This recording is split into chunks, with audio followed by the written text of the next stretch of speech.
오늘 저와 여러분이 함께 보실 말씀 신약 성경입니다. 로마서 15장 12절과 13절 말씀입니다.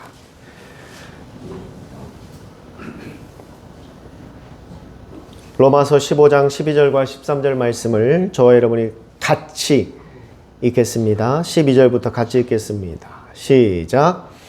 또 이사야가 이르되 이새의 뿌리 곧 열방을 다스리기 위하여 일어나시는 이가 있으리니 열방이 그에게 소망을 두리라 하였느니라. 소망의 하나님이 모든 기쁨과 평강을 믿음 안에서 너희에게 충만하게 하사 성령의 능력으로 소망이 넘치게 하시기를 원하노라. 아멘. 우리가 지난주에는 하나님의 소원을 우리가 함께 살펴봤습니다. 그리고 오늘은 우리의 소망입니다. 영국의 유명한 평론가 또한 역사가로 프랑스의 혁명사라는 책을 써서 프랑스인들 뿐만이 아니라 많은 사람들에게 큰 영향력을 행사했던 토마스 카라일이라는 사람이 있습니다. 그 사람은 이렇게 말합니다. 인간은 희망의 기초를 둔 존재이다 라고 말하고 있습니다. 인간에게 있어서 희망은 그 생명과도 같고 또한 그 삶을 움직이는 원동력이 된다라는 뜻입니다. 아무리 풍족하고 화려한 환경 속에서 살아갈지라도 희망을 상실한 인간은 그 삶의 의미를 잃게 됩니다. 심리학이나 정신의학에서도 이야기합니다. 우울증은 부족해서 생기는 질병이 아니라고 말합니다. 우울증은 없어서 생기는 병이 아니라고 말합니다. 그럼 우울증은 무엇인가? 더 이상 희망이 없기 때문에 생기는 것이 바로 우울증이라고 말합니다. 그래서 사람들 눈에 보기에 아무리 많은 돈을 가지고 있다 하더라도 우울증에 걸리기도 합니다. 또한 정말 물질적으로 부족한 삶을 살더라도 우울증에 걸리지 않고 건강하게 살아가는 사람들도 많습니다. 그래서 토마스 카라일이 말한 것처럼 인간은 그 희망을 먹고 살고 희망이 그 삶의 원동력이 된다라는 말과 부합하는 말이라고 생각합니다. 이제 새로운 시간과 또한 한 번도 살아보지 못한 한 해를 시작하는 이 시간, 우리에게도 무엇보다 그 희망과 소망이 절실합니다.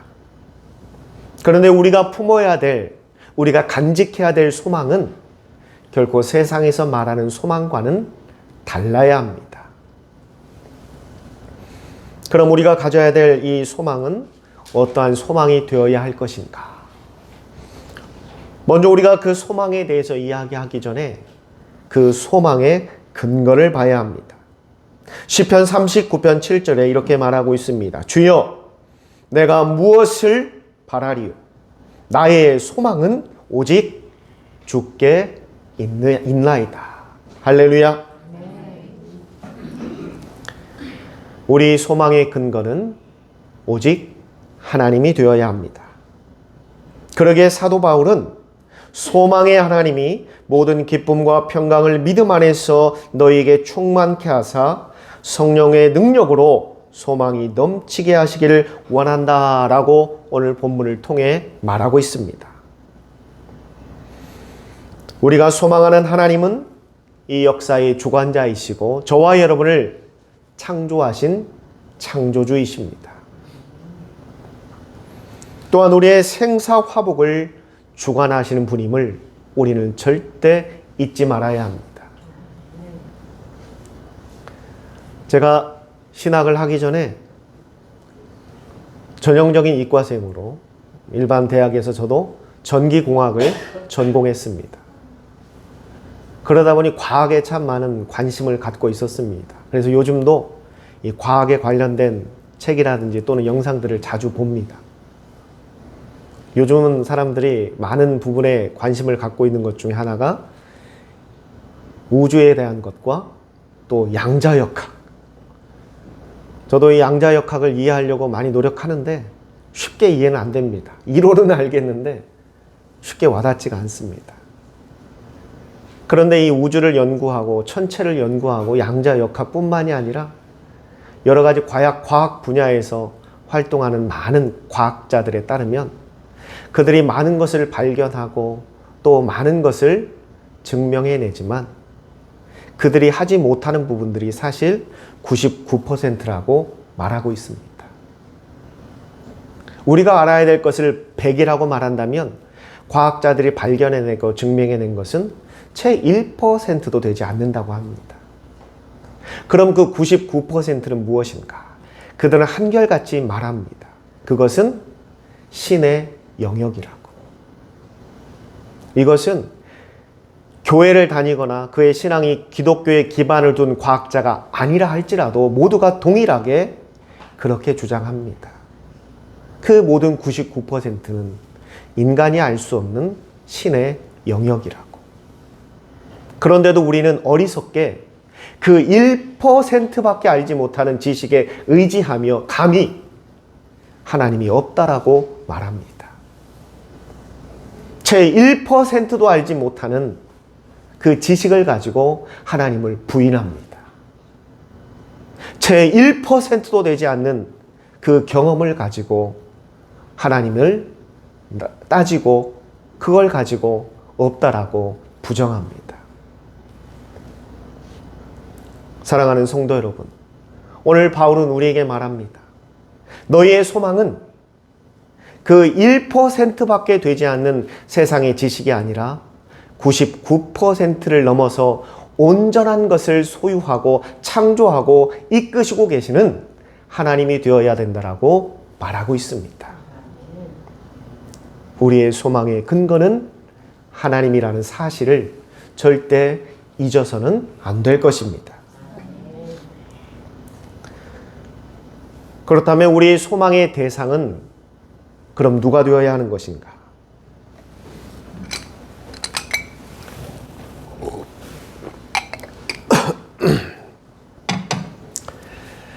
마가복음 15장 43절에 아리마대 사람 요셉이 와서 이렇게 말합니다. 빌라도에게 들어가 예수의 시체를 달라 하니 이 사람은 존귀한 공회원이요 그는 하나님의 나라를 기다리는 자다라고 성경에서 말하고 있습니다. 그때 당시 예수님은 신성 모독죄로 재판을 받아 사형을 당했습니다. 우리는 십자가형이라고 말하는데 바로 사형입니다. 그 죄목은 신성 모독죄입니다. 하나님을 모독했다라는 이유로 예수님이 사형을 당합니다.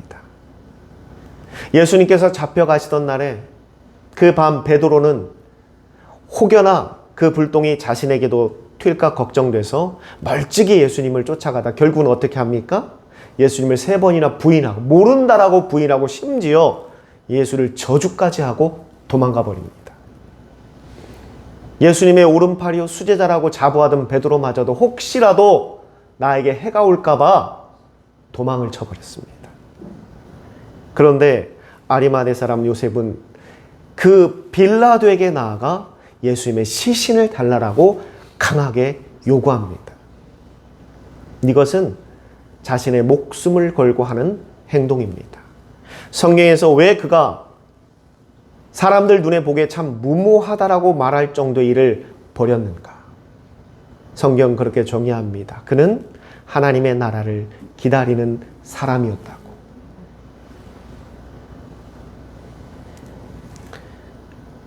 우리의 소망은 오늘 바울이 말하는 것처럼 오직 하나님이 되어야 합니다. 우리 소망의 대상은 세상이 아니라 물질이 아니라 출세가 아니라 우리 하나님이 되어야 된다라고 말하고 있습니다. 또한 우리의 소망은 부활에 있어야 합니다. 사도행전 23장 6절에 바울은 이렇게 말합니다. 바울이 그 한 부분은 사두개인이요 한 부분은 바리새인인 줄 알고 공회에서 외쳐 가로되 여러분 형제들아, 나는 바리새인이요 또 바리새인의 아들이라. 죽은 자의 소망 곧 부활을 인하여 내가 지금 신문을 받고 있노라. 아멘. 바울이 말합니다. 나는 그 누구보다도 바리새인이고 그 누구보다도 율법에 철저한 자이나 그럼에도 내가 너희들 앞에 신문을 당하고 있는 것은 내가 부활의 소망을 두고 있기 때문이라고. 또한 우리가 소망을 가져야 하는 것은 영생의 그 소망을 두어야 합니다. 디도서 3장 7절에 이렇게 말합니다. 우리로 저의 은혜를 힘입어 의롭다 하심을 얻어 영생의 소망을 따라 후사가 되게 하려 하심이라. 아멘. 우리의 또한 소망은 영생에 있어야 한다는 것입니다. 그리고 우리의 또한 마지막 소망은 천국에 두어야 합니다. 베드로서 3장 13절에 말합니다. 우리는 그의 약속하신 대로 의에 거하는 바 새 하늘과 새 땅을 바라본다 라고 말하고 있습니다. 사랑하는 성도 여러분, 저와 여러분이 가져야 될 소망, 우리가 품어야 될 희망은 하나님이 되어야 합니다. 또한 우리에게 있는 부활입니다. 또한 우리에게 있는 영생입니다. 그리고 저와 여러분이 앞으로 거하게 될 천국이 우리의 영원한 소망이 되어야 하는 것입니다. 오늘 바울은 너는 하나님 앞에 소망을 두라라고 말하고 있습니다. 그리고 왜 하나님 앞에 소망을 두어야 하는지 13절에 그 이유를 말합니다. 그것은 바로 우리의 소망이 우리의 기쁨과 평강을 주기 때문이라고 말하고 있습니다. 나이가 점점 들다 보면 무엇을 사람들이 많이 원하는가? 평안한 삶을 많이 원한다고 합니다. 무탈하게, 별일 없이, 무난하게 살아가는 삶을 많이 원한다고 합니다. 반면에 젊은 사람들은 어떠한 것을 원하는가? 즐겁고 기쁜 삶을 원한다고 합니다. 여러분 어느 쪽이십니까? 나는 그래도 아직까지 뭔가 하루하루의 삶이 좀 기쁘고 즐거웠으면 좋겠다 하십니까? 아니면 그냥 무탈하게 평안하게 제발 아무 일 생기지 않고 갔으면 좋겠다가 여러분들의 소망이십니까? 아직도 하루하루가 좀 익사이팅하고 막 기쁘고 즐겁기를 원하시는 분들은 젊은 사람입니다. 근데 나이 든 사람은 제발 무탈하게 아무 일 없이 좀 사고 없이 갔으면 좋겠다고 하면 내가 이제 좀 늙은 쪽에 속하는 겁니다. 내가 기쁨을 원하든 평강을 원하든 오늘 바울은 뭐라고 말합니까?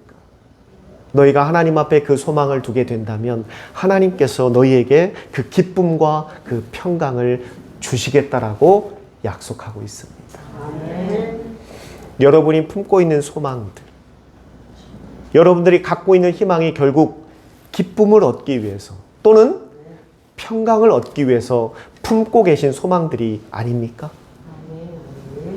모두가 다 그 방식이나 그 원하는 목표나 이루고자 하는 대상이 다를 수는 있어도 궁극적으로 기쁨을 원하고 있는 것이고 평강을 원하고 있는 것입니다. 나이의 많고 적음을 떠나서 그가 젊은 세대이든 아니면 늙은 세대이든 그 모든 것을 바라볼 때 결국 우리가 원하는 것은 기쁨과 평강이라는 겁니다. 오늘 바울은 분명히 말합니다. 그걸 이루어 줄 수 있는 소망이 하나님께 있다고. 그러니 너희는 그 소망을 하나님께 두어야 한다라고 말하고 있습니다. 사랑하는 성도 여러분, 우리가 지금 살아가는 이 세상은 정치적으로, 경제적으로, 사회적으로 절망의 시대라고 말합니다. 경제학자들이 참 너무나 끔찍한 이야기를 합니다. 어쩌면 지금 여러분들이 살아가고 있는 오늘 이 시간이 경제적으로 가장 좋은 때일지도 모른다고 말하고 있습니다. 이건 정말 무서운 이야기입니다. 그 어떠한 경제 전문가들도 경제가 나아질 것이라고 예측하는 사람은 한 사람도 없습니다. 지금 여러분 살고 있는 이 시대가 가장 경제적으로 윤택한 시대일 수 있다는 겁니다. 정치는 어떻습니까? 저는 정치인들 보면 여야를 떠나 진보든 보수를 떠나 정말 나라와 국민을 걱정하고 있는 건 국민뿐인 것 같습니다. 정치인들은 하나같이 자신들의 입속만을 챙기기를 급급하고 있어요. 그 안에는 국민도 없습니다. 왜 그들이 정치를 하는지조차도 모르겠어요. 그 누구 하나 마음에 드는 사람들이 없습니다. 정말 나라 걱정하고 있는 건 국민들밖에 없는 것 같아요. 정치적으로 너무나 암울합니다. 사회적으로는 어떻습니까? 사회 불균형은 더욱더 극심해져 가고 있습니다. 빈부의 격차가 너무나 극심해져 가고 있어요. 있는 사람은 가만히 있어도 돈이 생기는 세상입니다. 아무것도 안 해도 돈을 가진 사람은 점점점 그 재산이 늘어나는 세상입니다. 돈이 없는 사람은 죽어라 이래도 돈이 생기지 않습니다. 이게 과연 정상적인 사회라고 할 수 있겠습니까? 사회적인 구조가 붕괴돼 버렸어요. 그 누구 하나 그걸 바꿔보려고 고쳐보려고 하지도 않습니다. 우리가 살아가는 세상을 그래서 전문가들은 다 절망적인 시대라고 말합니다. 그럼 우리가 이러한 시대에 어떻게 해야 될 것인가? 우리도 한숨만 쉬고 절망하며 살아갈 것인가? 아닙니다. 성도 여러분, 우리의 이 땅의 삶은 길어야 100년입니다. 길어야 100년이 우리에게는 영원한 천국이 기다리고 있습니다.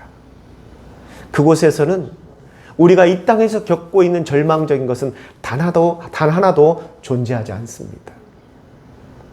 그러기에 우리는 더욱더 하나님 앞에 소망을 두어야 합니다. 우리가 자녀들을 교육하고 할 때 여러분들이 자주 하시는 말씀들이 노력하라라는 말을 자주 합니다. 꼭 그게 공부에 국한된 것만은 아닙니다. 꼭 공부만을 잘해라 하는 요즘 시대는 그런 시대가 아닙니다. 자신이 무엇이 되었든 잘할 수 있는 것, 흥미를 갖고 좋아하는 일에 최선을 다하고 노력하라는 겁니다. 그게 공부가 아니어도 괜찮습니다. 운동을 좋아하는 사람은 운동에 최선을 다하면 됩니다. 노래를 좋아하는 사람은 노래하는 것에 최선을 다하면 됩니다. 그게 무엇이 되었든 죄를 짓는 게 아닌 이상 자신이 잘할 수 있는 것, 좋아하는 것에 최선을 다해 노력하라는 것은 그건 정답이고 진리입니다.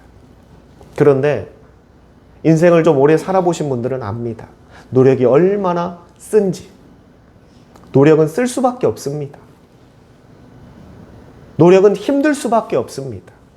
인내해야 되고 기다려야 되고 참아내야 하기 때문에, 하기 싫어도 해야 되기 때문에. 그러나 우리는 분명히 압니다. 노력은 쓰지만 그 열매는 달기 때문에. 그래서 우리 부모님들이, 어른들이 젊은 세대를 향해서, 자녀들을 향해서 노력하라고 말하는 겁니다. 비록 그 노력이 지금은 쓸 수 있지만 훗날 그 인생의 달콤한 열매들을 주기 때문에. 왜 제가 여러분들에게 이 말씀을 드리느냐? 우리가 살아가는 이 삶 속에서 우리가 보여지는 것이 어쩌면 이 노력의 단계에 속한다고 생각됩니다. 우리 인생 아무리 길어봐야 100년입니다.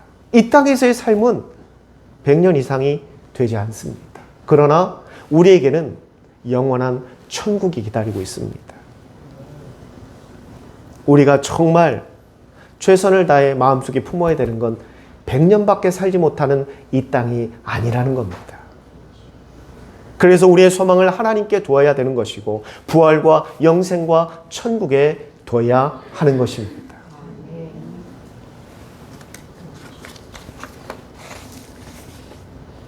사랑하는 성도 여러분,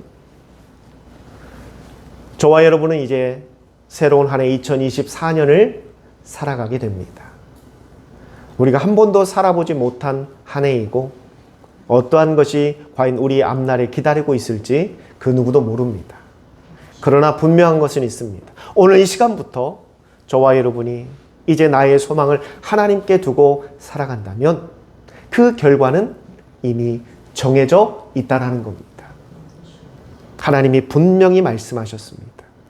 하나님 앞에 소망을 두고 살아가는 자에게는 기쁨이 있고 평강이 있다라고. 여러분, 이제 여러분들 그 소망을 어디에 두고 살아가시겠습니까? 여러분들 스스로 이제 결단하셔야 합니다. 저는 여러분들에게 강력하게 권면합니다. 올 2024년은 하나님 앞에 소망을 두고 살아가십시오. 하나님을 바라보고 살아가십시오. 하나님은 여러분의 삶 가운데 여러분들이 소망하고 원하시는 기쁨과 평강을 이미 준비해 두셨고 여러분에게 주실 겁니다. 저는 우리 모든 성도들이 올 한 해가 끝났을 때 하나님께서 나에게 주신 기쁨이 무엇인지, 또한 나에게 찾아온 평강이 무엇인지 여러분들이 먼저 깨닫고 체험하고 많은 사람들에게 간증할 수 있는 그런 한 해가 되기를 주님의 이름으로 축원합니다. 기도하겠습니다. 참 좋으신 아버지 하나님, 우리의 소망과 기쁨의 근원이 되셔서 피곤한 인생을 살아가던 저희를 구원하시고 하늘의 소망을 주신 것을 감사드립니다. 이제 이 소망을 가진 자로서 오직 하나님만을 바라보고 또한 그 소망을 하나님 앞에 두며 항상 기뻐할 수 있게 하옵소서.